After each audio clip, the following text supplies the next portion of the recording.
Aujourd'hui, à Comment c'est fait, le compost. Un sujet on ne peut plus vivant.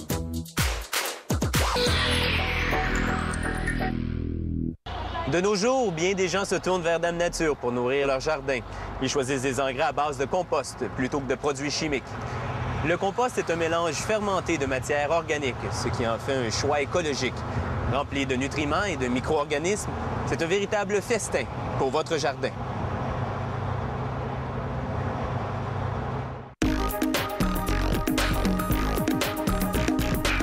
Voici une solution écologique pour recycler les déchets organiques.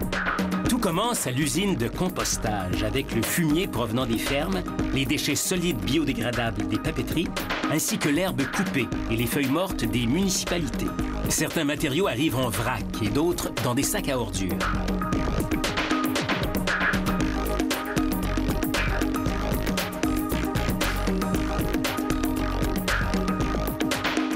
On inspecte minutieusement les feuilles et l'herbe coupées afin d'en retirer les éléments qui ne sont pas biodégradables, tels les morceaux de plastique, de caoutchouc ou de métal, les tessons de verre ou les pierres.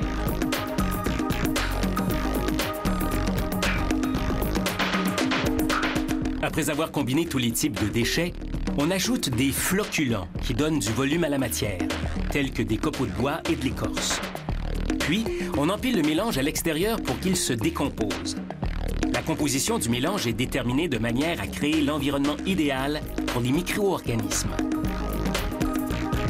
Des milliards de bactéries et de champignons prolifèrent en se nourrissant d'azote et de carbone qui sont naturellement présents dans la matière organique.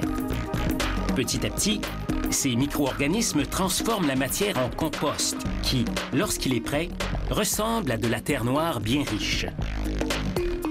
Toute cette activité microbiologique chauffe les tas de déchets organiques jusqu'à 65 degrés Celsius, même en plein cœur de l'hiver. Chaque mois, l'usine retourne les tas pour les aérer.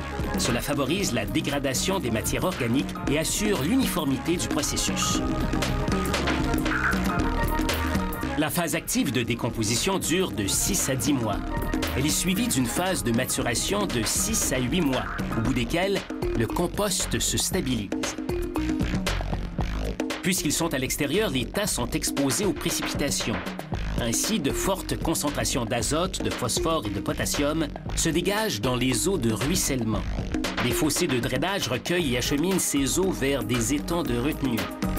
De là, elles passent par un système de traitement qui comprend principalement des bassins de décantation et d'aération. Comme on peut le voir dans cette démonstration, on aère l'eau et on y ajoute certains composés chimiques. Les polluants se déposent à la surface où on pourra les écumer. Une fois traitée, l'eau doit respecter des normes gouvernementales très strictes avant de réintégrer l'environnement. De retour au compost.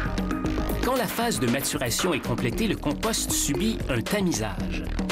Cela élimine les grumeaux et les corps étrangers, comme les cailloux ou les copeaux de bois partiellement décomposés. Le produit fini est parfaitement homogène.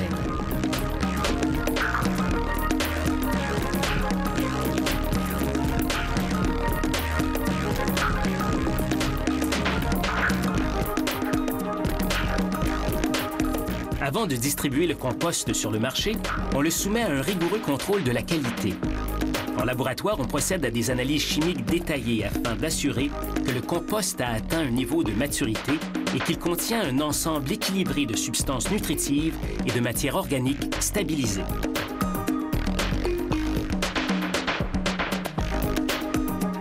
Ensuite, on procède à une série de tests dans des chambres de culture. Pour garantir l'efficacité du produit, on fait germer des semences et pousser des plantes témoins dans des sols à base de compost. Une fois que le contrôle de la qualité a donné son feu vert, le compost peut être distribué soit en vrac, soit en sac.